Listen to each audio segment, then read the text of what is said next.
Hello दोस्तों, मैं राजू। आज की इस नए वीडियो में आप सभी को स्वागत है।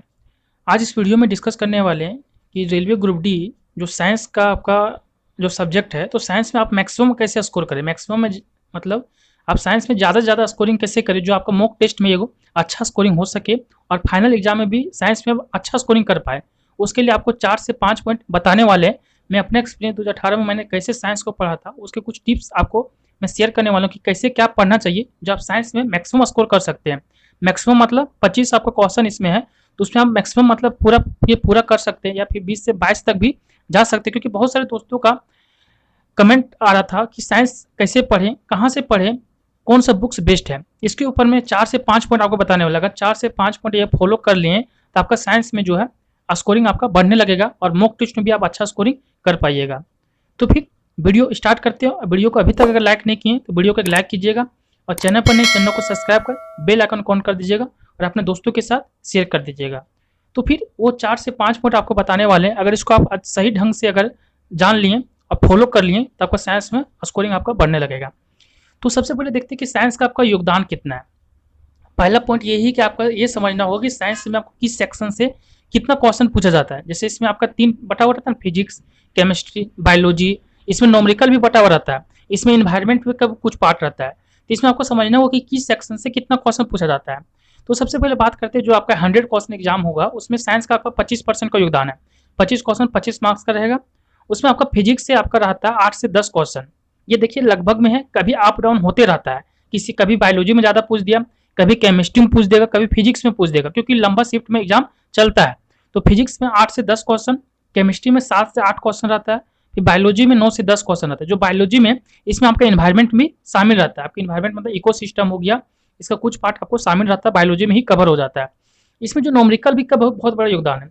अगर आप न्यूमेरिकल में बहुत ईजी पूछता है, अगर न्यूमेरिकल में भी आप पर फोकस कर लिए ना, तो यहाँ से आप 5 से 6 क्वेश्चन, आप 5 से 6 नंबर आसानी से स्कोरिंग कर सकते हैं, क्योंकि फॉर्मूला बेस्ड यहाँ पर न्यूमेरिकल पूछा जाता है। तो फिजिक्स में आपको देखिएगा 3 से 4 क्वेश्चन आपको न्यूमेरिकल ही यहाँ पर घुसा देता है। फॉर्मूला बेस्ड आता है मात्र, कोई ज़्यादा इसमें कैलकुलेशन नहीं रहता है। सिर्फ एक मतलब 30 से 40 सेकंड का ही क्वेश्चन सॉल्व कर सकते हैं, ऐसा फॉर्मूला बेस्ड क्वेश्चन दिया जाता है। फिर केमिस्ट्री से भी 2 से 3 क्वेश्चन आपको न्यूमेरिकल रहेगा। यहाँ से बहुत ईजी रहता है। मोलर मास निकालना दे देगा, number of Newton, number of proton, number of electron निकालने दे देगा। बहुत सारे इजी क्वेश्चन रहता है। कभी मैं इसका वीडियो लेकर आएंगे कि कैसे क्वेश्चन पूछा जाता है।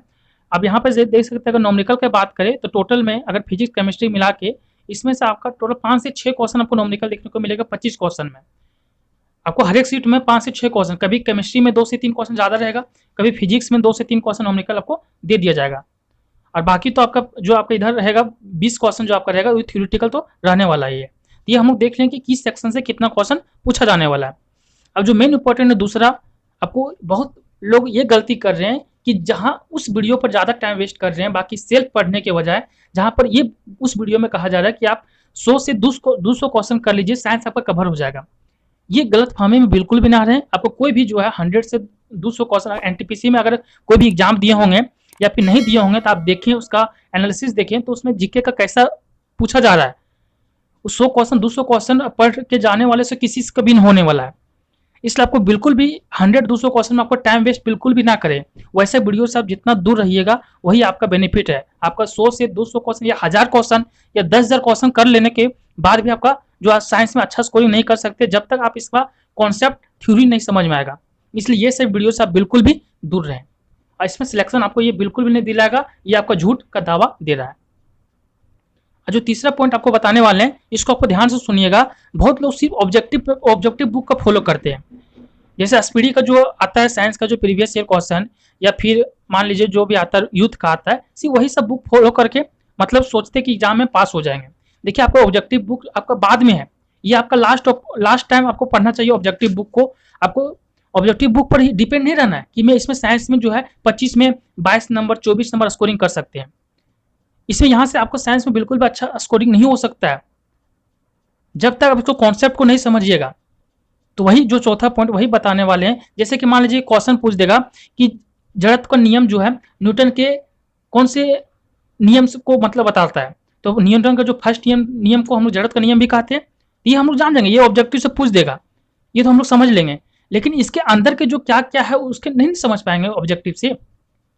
इसलिए आपको कोशिश करना है, जो चौथा पॉइंट बताने वाला है, कि ज़्यादा से ज़्यादा आपको थ्योरी बुक पढ़ना है, जितना हो सकता है वो कॉन्सेप्टुअल समझना है, वैसे टीचर को फॉलो करना जो आपको रेगुलर जो है कॉन्सेप्ट के अनुसार समझा रहे हैं।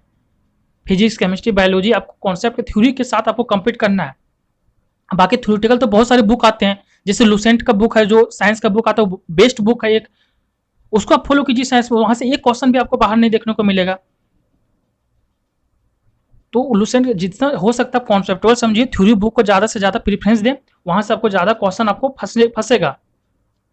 और जितना हो सकता है, अगर हो सकता है एनसीईआरटी का भी थ्योरी पढ़ लें, 9 क्लास और 10 क्लास का, 11-12 क्लास का, 11-12 नहीं, वहाँ ज़्यादा एडवांस हो जाएगा। 9-10 का वहाँ से, वहाँ देखिए 2018 में 9-10 का जो सट एकदम हूबहू क्वेश्चन पूछा जा रहा था, तो वहाँ से अगर 9-10 का अगर बुक है साइंस का अवेलेबल, तो वहाँ से पढ़ लीजिए।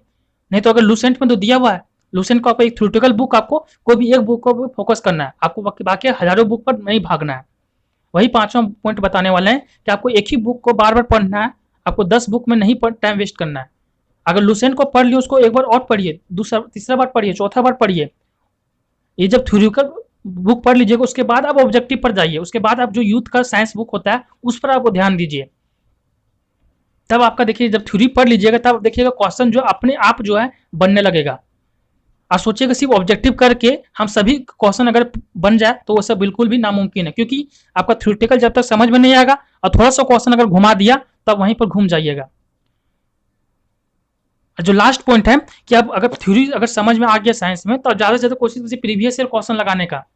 जैसे रेलवे में जितना प्रीवियस ईयर क्वेश्चन हो गया, एलपी टेक्नीशियन का, एनटीपीसी में भी जो पूछा गया, आरपीएफ में जो पूछा गया था, साइंस को क्वेश्चन वहां से उठाइए।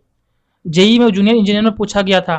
बाकी एसएससी वाला भी जो प्रीवियस ईयर क्वेश्चन जो उठाइए आप, सीएचएल में, सीजीएल में, एमटीएस में, कि साइंस का क्वेश्चन वहां से कैसा पूछा जा रहा है।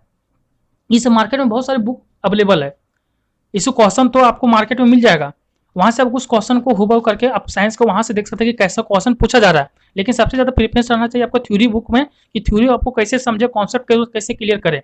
अगर आपका कॉन्सेप्ट क्लियर रहेगा ना, कोई भी सब्जेक्ट बात करे, चाहे मैथ हो, रीजनिंग हो, साइंस हो या जीके हो, अगर कॉन्सेप्ट अगर थ्योरी उसका समझ में आ रहा है, उसका आपको सब चीज के बारे में जान रहे हैं, कि कोई भी क्वेश्चन वहां से पूछे, तो अगर जड़त्व के नियम के बारे में अगर कुछ भी पूछ दे, न्यूटन के फर्स्ट नियम से कुछ भी पूछ दे, तो वहां से सभी क्वेश्चन बन जाए, ऐसा पढ़ना है। तो आपको ये समय फोकस करना है, आपको ज़्यादा से ज़्यादा थ्योरी बुक में ध्यान देना है, उसके बाद आपको प्रीवियस क्वेश्चन बुक तो पढ़ना ही है। ये थे कुछ 5-6 पॉइंट, इसको आप फॉलो कीजिए, आपको देखिएगा साइंस में अच्छा स्कोरिंग कीजिएगा, बाकी मॉक टेस्ट में भी अच्छा स्कोरिंग होने लगेगा। बाकी क्वेश्चन को जो प्रैक्टिस होना रहेगा, जब थ्योरी बुक हम पढ़ लिए, जब उसको हम अच्छा से कवर करें 2 से 3 बार, बाकी मॉक टेस्ट देंगे तो वहां से ऑब्जेक्टिव तो लगेगा ही ना, तो वहां से अब कवर हो जाएगा ऑब्जेक्टिव में। इससे ज़्यादा ऑब्जेक्टिव पर ही भरोसा नहीं करना, और उस वीडियो से खास करके दूर रहना है जो आपको 100-200 क्वेश्चन का दावा करता है कि मैं सिलेक्शन दिला दूंगा। ये सब कुछ पॉइंट था, आपको शेयर कर दिए, बाकी आप अपना मेहनत कीजिए, आपका सिलेक्शन जो है 100% होगा। तो फिर अगर कोई भी डाउट आता है रेलवे ग्रुप डी रिलेटेड या फिर कोई अदर गवर्नमेंट रिलेटेड, तो आप कमेंट कीजिएगा, आपका जवाब मिलेगा। तो फिर मिलते हैं नेक्स्ट वीडियो में। टेक केयर, जय हिंद, जय भारत।